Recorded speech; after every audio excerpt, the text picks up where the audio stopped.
Programme में एक बार फिर खुशामदीद। बात हो रही थी आज के फैसले के हवाले से और ख़ास तौर पे तहरीक इंसाफ का जो जलसा मुलतवी हुआ है और अब 8 सितंबर को पाकिस्तान तहरीक इंसाफ ताकत का मुजाहरा करेगी। ओवरऑल अगर हम देखें तो आज का दिन बड़ा अच्छा रहा, जो कि इस्लामाबाद में की जो सूरत हाल थी वो बहुत ख़तरनाक हो सकती थी और पाकिस्तान किसी भी तरह इसका मुतहम्मिल नहीं हो सकता था। और अच्छा फ़ैसला पाकिस्तान तहरीक इंसाफ की तरफ से भी किया गया इसको मुलतवी करके, लेकिन पाकिस्तान तहरीक इंसाफ के जो कारकुनान हैं वो नाखुश हैं इस फ़ैसले से। और पाकिस्तान तहरीक इंसाफ का ये 5वीं बार ऐसा हुआ कि ऐलान करने के बाद जलसा जो है वो इन टाइम पे मुलतवी कर दिया गया। वजूहात मुख्तलिफ रही हैं हमेशा से ही, लेकिन इस वक्त अगर हम देखें तो ये वक्त का तकाजा भी था। दूसरी तरफ जो माहौल है सियासी तौर पे और माशी तौर पे उसमें बेहतरी के लिए ज़रूरी है कि तमाम पॉलिटिकल स्टेक होल्डर साथ चले। मज़ीद इस पर बात करेंगे। हमें ज्वाइन किया उज़मा कारदार साहिबा ने, सीनियर रहनुमा है मुस्लिम लीग नून की। उज़मा खुशामदीद कहते हैं आपको शो में। जी बहुत शुक्रिया। किस तरह देखती हैं ये आज पाकिस्तान तहरीक इंसाफ का जलसा था, जिस तरह का माहौल था, न सिर्फ जलसा बल्कि चूँकि फ़ैसला भी आना था और अच्छा हुआ कि वो एक मजहबी इज्तिमा हो सकता था, जिस तरह का प्रेशर बिल्ड किया जा रहा था, ये दोनों चीज़ें कितनी बेहतर हुई हुकूमत के लिए भी और पाकिस्तान के लिए भी? जी बात सारी ये है कि प्रोटेस्ट तो हर पार्टी का जमहूरी हक होता है, इसलिए उससे तो आप इनकार नहीं कर सकते हैं। लेकिन जो मजहबी जमातें थी उनके साथ अगर तसादुम होता तो जाहिर है सिचुएशन हाथ से निकल सकती थी। लेकिन उससे भी ज्यादा सोचने वाली ये बात है कि ये लोग हर दफा जलसा अनाउंस करते हैं, अपने कारकुनों को ये मुश्किल में डालते हैं और फिर अगले ही दिन या 2-3 दिन के बाद उसे मंसूख कर देते हैं। वो कारकुन बेचारे जो है पता नहीं कहाँ कहाँ से किधर से निकल के फिर वापस। लेकिन हकीकत यह है कि ये तंजीमी तौर पे बिल्कुल इस वक्त खत्म हो चुके हैं। इनकी तंजीम नहीं है, ये सिर्फ लोगों को उकसाने के लिए ये इस तरह के काम। आपने देखा 13 को इन्होंने कॉल दी थी, दी थी कि नहीं जी।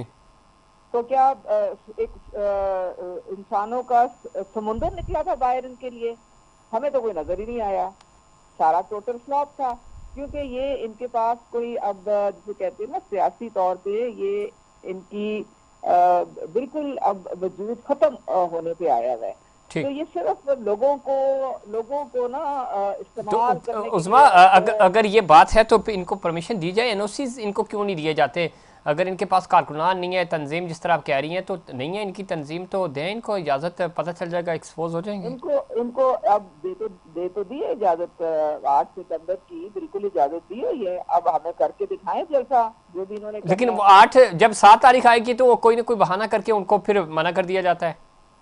नहीं ऐसी तो कोई बात नहीं है। वो इंतजामिया ने कहा है कि भाई आपने देखें, बात सारी ये है, आप इनका ट्रैक रिकॉर्ड देखें, इनका क्या ट्रैक रिकॉर्ड है।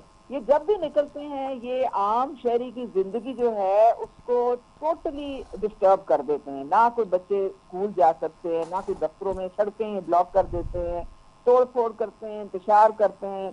आपने देखा 9 मई में क्या हुआ था, लोगों को लिबर्टी लेके गए और उसके बाद जनाब वो पूनम देवी बैठी हुई थी गाड़ी पे और उनको सबको उठा के तो जिना हाउस की तरफ ले गए और फिर जिना हाउस के साथ क्या हशर नशर किया और पूरे पाकिस्तान में इन्होंने क्या किया। तो ये और जमान पास में आपने देखा पेट्रोल बम फेंक रहे हैं, पुलिस की गाड़ियों को आग लगा रहे हैं। तो ये शुक्र में हर किस्म की पार्टी बन गई है। इनका कोई, इनको देखे ना, रियासत जो है उसमें तो हर शहरी के हकूक का तहफ़्फ़ुज़ करना है। ठीक। तो वो जो ट्रैक रिकॉर्ड होता है पार्टी का, उसके मुताबिक प्रिपरेशन भी करनी पड़ती है उसकी। तो ठीक है। दूसरी तरफ सुप्रीम कोर्ट का जो फैसला आया इसको आप किस तरह देखती हैं? चूँकि बड़ा प्रेशर था और हालात ख़राब हो सकते थे, इससे पहले भी चूँकि सुप्रीम कोर्ट की हदूद में जो मुजाहिरीन थे वो इंटर हो चुके थे, उसके ऊपर प्राइम मिनिस्टर ने रिपोर्ट भी तलब की है। तो इस फैसले को किस तरह देखती हैं कि एटलीस्ट चूँकि मौलाना फजल रहमान साहब भी सड़कों पर आ रहे थे, उन्होंने कहा जी अब कल हम यौम तशक्कुर मनाएंगे इस फैसले को। जी सुप्रीम कोर्ट का फैसला जरा मुझे बताएंगे, किस फैसले की आप बात कर रहे हैं? मैं मुबारक सानी केस की बात कर रहा हूँ। जी मुबारक सानी केस के ऊपर जो फैसला आया उसमें जो मुतनाज़ पैराग्राफ था, फैसला किया गया कि उसको हज़फ किया जाए। इसके ऊपर मजहबी जमातों ने खुशी का इजहार किया और कल वो यौम तशक्कुर मना रहे हैं। जी देखें, ये आपको पता है कि हम मुसलमान हैं और हमारे सोसाइटी में एक बड़ी सेंसिटिव सिचुएशन हो जाती है अगर आपके जो मजहबी जो जज्बात हैं उनको छेड़ा जाए या वो मजरूह हो जाएं, तो उसका हम बिल्कुल मुतहम्मिल नहीं हो सकते। तो मेरे ख्याल में ये एक बड़ी एक खुश आइंद खुश बात है और कि अच्छी बात है किसी कि चले एटलीस्ट एक जो खतरा था आज। जो हदफ, हाँ नहीं, जो हदफ किया गया, बड़ी अच्छी बात अच्छी है, बात। अच्छा, आगे बड़ी चलते हैं, अच्छी किस तरह बात है। देखती हैं? एक तो पंजाब और सिंध आमने सामने, बयानबाजियां बहुत हुई आज। बिलाखिर प्राइम मिनिस्टर की मुलाकात हुई बिलावल भुट्टो जरदारी साहब के साथ, जो पीपीपी के चेयरमैन हैं। तो उन्होंने गिला शिकवे भी हुए। इससे पहले लफ्ज़ी जंग जारी थी। तो वो कह रहे हैं कि जी पंजाब में जो हमारा बना था प्लान, मायदा था, उसके ऊपर अमल दरामद नहीं हो रहा। बिलावल साहब ने इस पर शिकवा भी किया। फिर रिलीफ जो मिलना चाहिए उसके ऊपर वफाक से फ़ंड्स नहीं मिल रहे। तो आज चले ये मुलाकात से शिकवे शिकायत अपनी जगह, लेकिन मुलाकात हो गई एटलीस्ट। तो क्यों पंजाब में नज़रअंदाज कर रहे हैं आप पाकिस्तान पीपल्स पार्टी के कारकुनान को और उनके जो लोग हैं?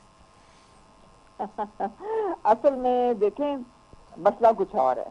अच्छा। मसला ये नहीं है, क्योंकि ये इनकी जो शिकवे शिकायत थे वो बजट से पहले आपस में बैठ के तो सारे जो है वो दूर कर दिए, उनके तहफ़्फ़ुज़ात दूर कर दिए गए थे, जिसके बाद इन्होंने हमारे साथ बजट इकट्ठा पास कराया था। अब मामला है वो उन 14 रुपयों का जो कि मरीम नवाज साहिबा ने रिलीफ दिया है बिजली पे, ठीक। वो इनके गले में अटक गया। वो गले में इसलिए अटक गया है, ये खुद तो करना चाहते नहीं है, और अब इन्होंने देखा कि पंजाब ने जो ये लोगों को एक उनकी तकलीफ को देखते हुए उनको एक अपने बाकी तरक्याती कामों से थोड़ी बहुत फंड इस तरफ ला के तो ये रिलीफ दे दिया है। तो अब ये मुंह छुपाते फिर रहे हैं, अब क्योंकि इन्होंने खुद तो करना नहीं है, इनकी नीयत तो नहीं है। भाई अगर कोई अच्छी चीज पंजाब ने की है तो आप भी उसको फॉलो करें। आप क्यों नहीं अच्छे काम जो है उसको वहां पे भी सिंध के लोगों को भी रिलीफ दें, क्योंकि ये तो हमने अपने मरियम नवाज साहिबा ने पंजाब के बजट से पैसे निकाल के तो ये 2 महीने का रिलीफ दिया है। उससे बहुत प्रॉब्लम हो गई है, वो हजम नहीं हो रहा, क्योंकि वो उनको पता है कि अब लोग हमें डिमांड उस वक्त वो ये कह रहे हैं कि करेंगे। चूंकि वफाक ने फंड्स आपको ज़्यादा दिए हैं, सिंध को फंड्स मिल नहीं रहे। उनका शिकवा ये है बुनियादी तौर पे कि हमें भी फंड नहीं जारी नहीं करें। नहीं नहीं नहीं, ये बिल्कुल नामुनासिब बात है। देखिए, एनएसपी अवार्ड के बाद आपको पॉपुलेशन के तनासब से आपको फंड्स मिलते हैं, और वो सारे सूबों को उनकी पॉपुलेशन के तनासब से मिले। ये बिल्कुल बात जो है, ये तो इससे 0% भी वजन नहीं है। इनको फंड्स मिले हैं, हमें अपने उसके फंड्स मिले हैं, हमने अपने अपने फंड्स में से हिस्सा निकाल के जो बिजली की कीमत कम की है।